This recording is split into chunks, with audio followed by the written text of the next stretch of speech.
Hola gente. En los videos anteriores de introducción a la lógica hemos explorado nociones importantes como verdad, validez y solidez de argumentos.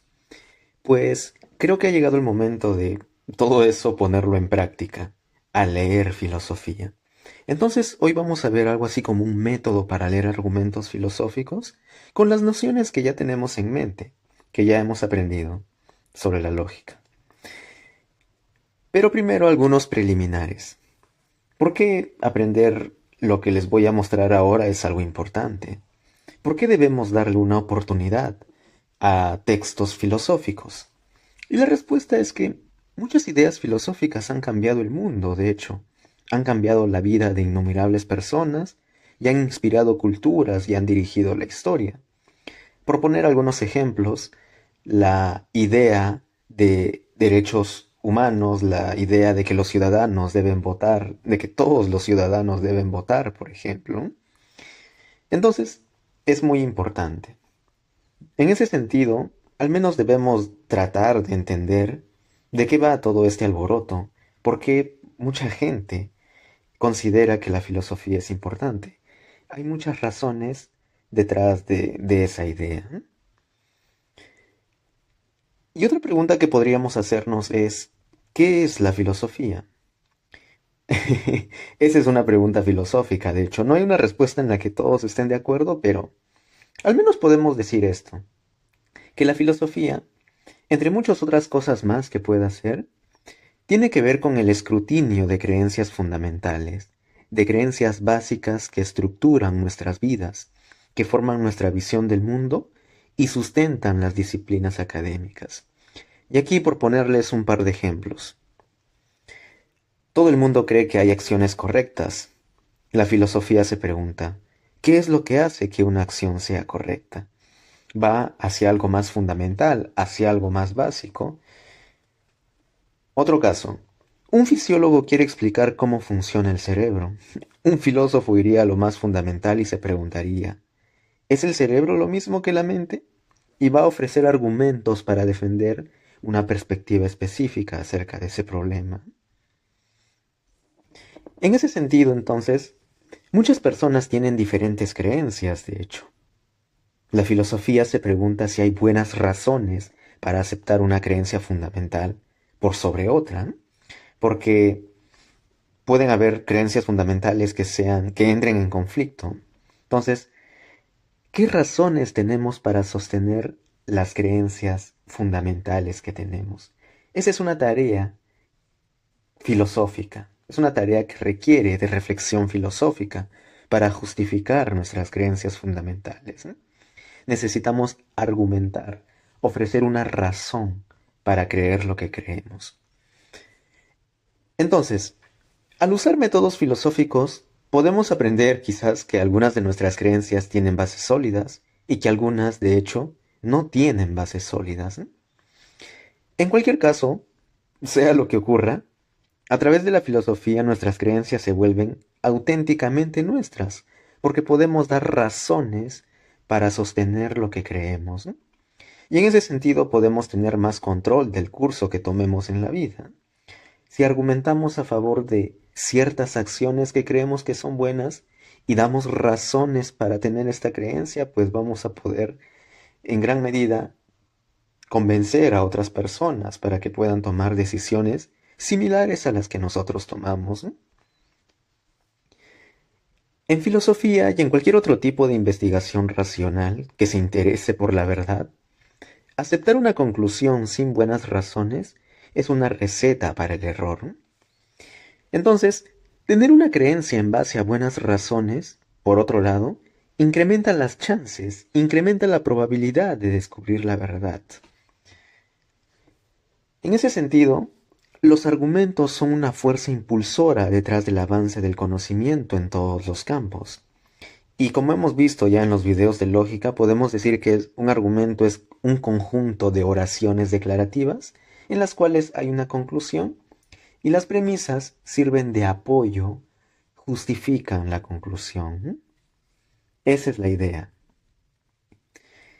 Entonces, con estos preliminares y con estas ideas acerca de lo que hace la filosofía, Podemos dar las reglas de cómo leer. Bueno, más que reglas serían como sugerencias, pero parecen reglas muy importantes. Reglas para poder leer de manera más eficiente textos filosóficos. Y la primera regla es, se debe abordar el texto con una mente abierta. ¿Por qué? Los textos filosóficos pueden parecer difíciles, extraños e irritantes las primeras veces, pero tengan en cuenta que eso es algo demasiado normal.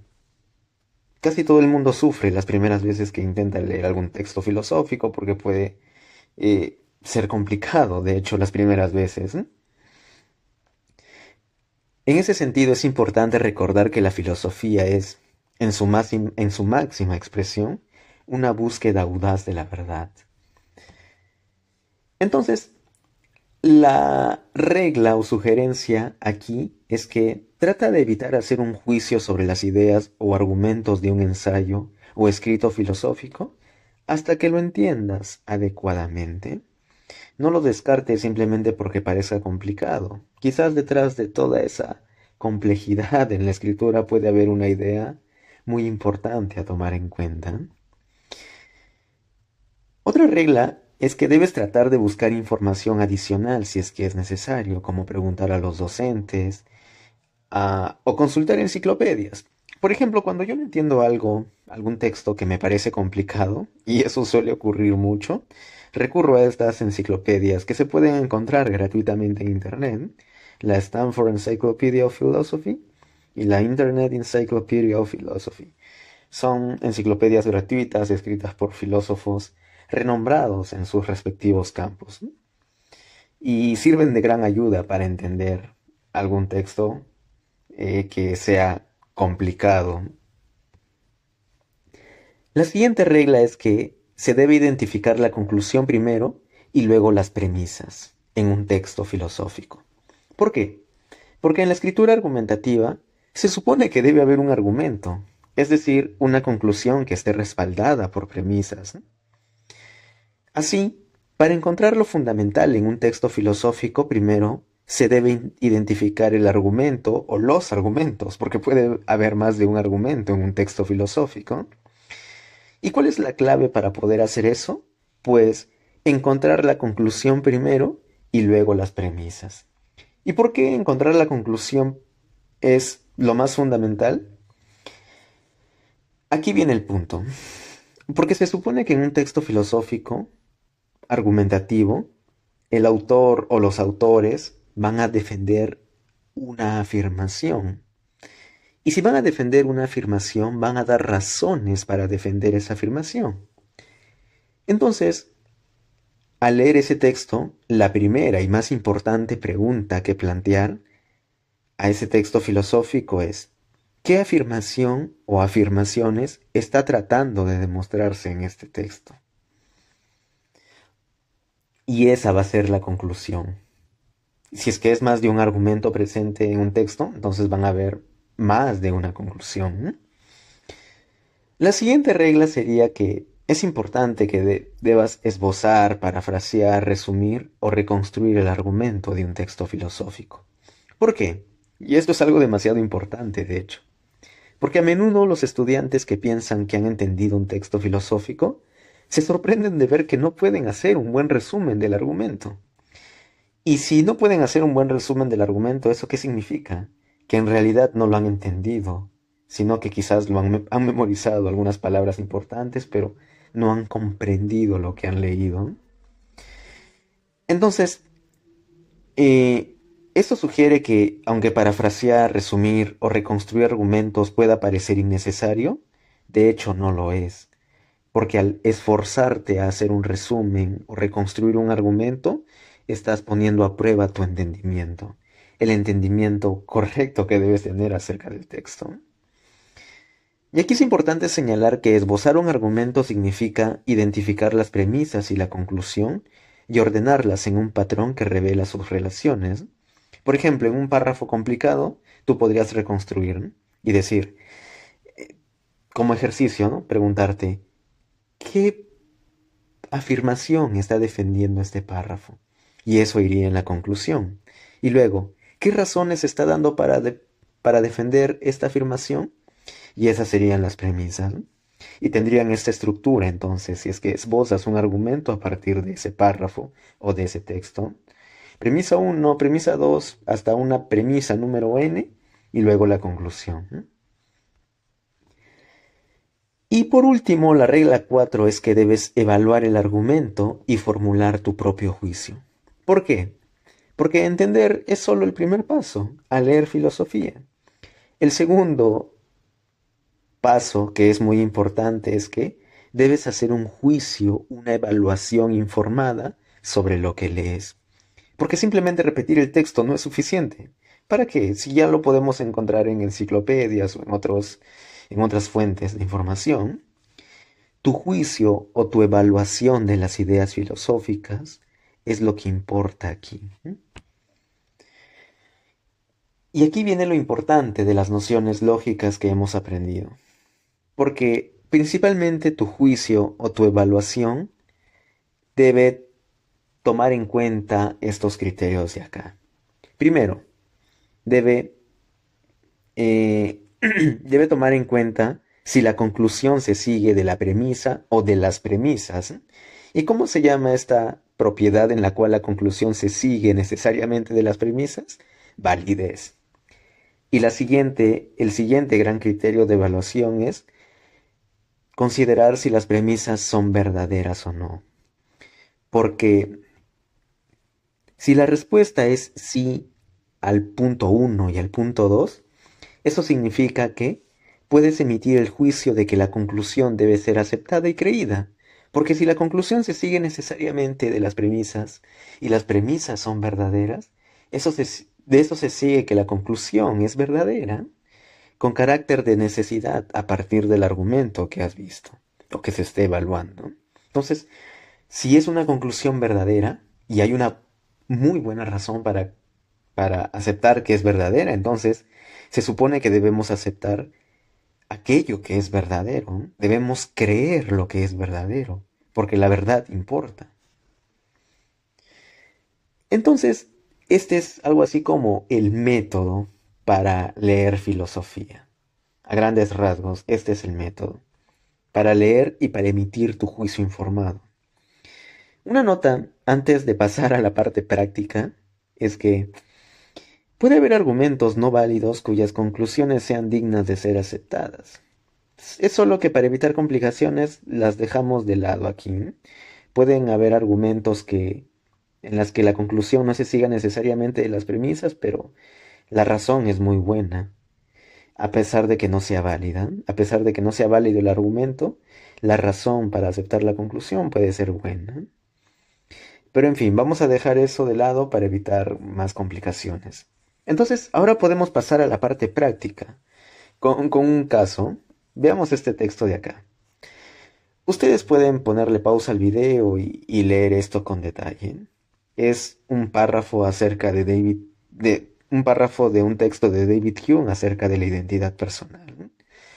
Esto lo pueden encontrar en su tratado sobre la naturaleza humana. Entonces, una vez que hemos leído este texto, se puede reconstruir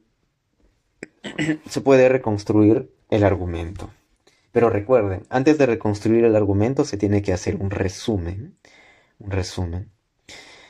La reconstrucción del argumento, por supuesto, ustedes pueden cuestionar esto, pero es un intento, ¿ya? Es un intento de reconstruir un argumento. La premisa 1 sería, si el yo simple, continuo y permanente existiera, entonces existen impresiones duraderas que respalden esta percepción. Y la premisa 2 o la segunda razón sería, no existen impresiones duraderas que respalden la percepción de un yo simple, continuo y permanente. ¿Y qué se sigue necesariamente de estas dos premisas? Que no existe un yo simple, continuo y permanente. Entonces, ya hemos hecho el resumen, hemos reconstruido el argumento, y ahora ¿qué viene? La evaluación crítica. La primera pregunta es, ¿el argumento es válido? Y de hecho, es un argumento válido. Este argumento de acá tiene una estructura que los lógicos llaman modus tollens. Es una estructura válida. Si nosotros formalizamos este argumento sería algo así como esto de acá. Si A, entonces B. Si el yo simple, continuo y permanente existiera, entonces existen impresiones duraderas que respaldan esta percepción. Si A, entonces B. La segunda premisa es la negación de B y la conclusión es la negación de A. ¿Y por qué esto es válido? Porque si lo instanciamos con otro caso, vamos a notar que la conclusión se sigue necesariamente. Por ejemplo, supongamos este caso. Si Juan nació en Lima, entonces sería peruano. Premisa 2. Juan no es peruano. ¿Qué se sigue necesariamente? Que Juan no nació en Lima. Entonces, este argumento es válido, por ese motivo. ¿Cuál es la siguiente pregunta? Eh, ¿Las premisas son verdaderas? Y aquí puede haber desacuerdo, aquí entra la parte de discusión filosófica propiamente. Por ejemplo, yo considero que la premisa 2 no es verdadera porque la metodología de Hume asume lo que niega. Porque al hacer introspección no encuentras al yo debido a que es este yo el que hace la introspección. Entonces, por ese motivo la premisa 2 no es verdadera, porque la metodología de Hume presupone lo que está negando. Para hacer introspección necesitas el yo, necesitas esta identidad personal, por así decirlo. La lección es la siguiente, que este análisis no es la última palabra sobre el tema. Puede haber otros argumentos relevantes para el asunto que de hecho yo no esté considerando aquí, pero estoy haciendo una evaluación por mi propia cuenta. Estoy tratando de justificar si es que debo creer lo que David Hume está afirmando o no. Estoy emitiendo mi propio juicio filosófico acerca de un problema filosófico, de hecho, y eso es lo importante. Por supuesto, ustedes pueden estar en desacuerdo, pero el punto es que si están en desacuerdo conmigo, tienen que presentar una razón o una justificación para estar en desacuerdo y tener una creencia quizás diferente a la de Hume o similar a la de Hume. Bueno, pues esto es la filosofía, una discusión racional para tratar de llegar a la verdad. Entonces, espero que este ejemplo haya sido muy útil, muy ilustrativo, y si les interesa, pues aquí les dejo algunos ejercicios con los que pueden practicar este método. Pero antes un pequeño resumen. A través de la filosofía, tus creencias se pueden volver auténticamente tuyas y en consecuencia puedes estar en mayor control de tu propia vida. La lectura productiva de filosofía requiere una mente abierta, la identificación de premisas y conclusión y un enfoque crítico, como lo hemos mostrado en este último ejemplo, evaluando críticamente el texto de David Hume.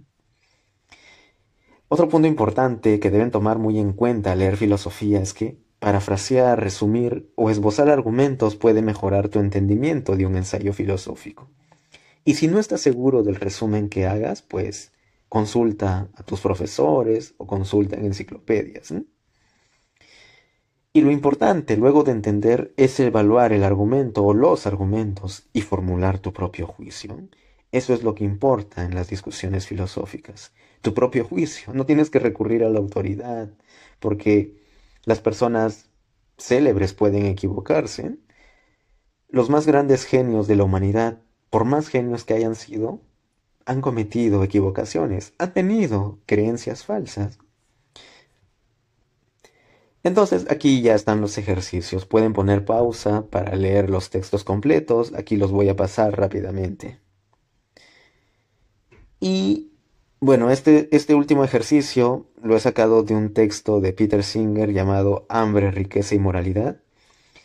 Él no presenta su texto en premisas y conclusión. Aquí ya yo lo he puesto en premisas y conclusión porque es un texto mucho más extenso como para ponerlo en una sola diapositiva. Y bueno, eso es todo por ahora.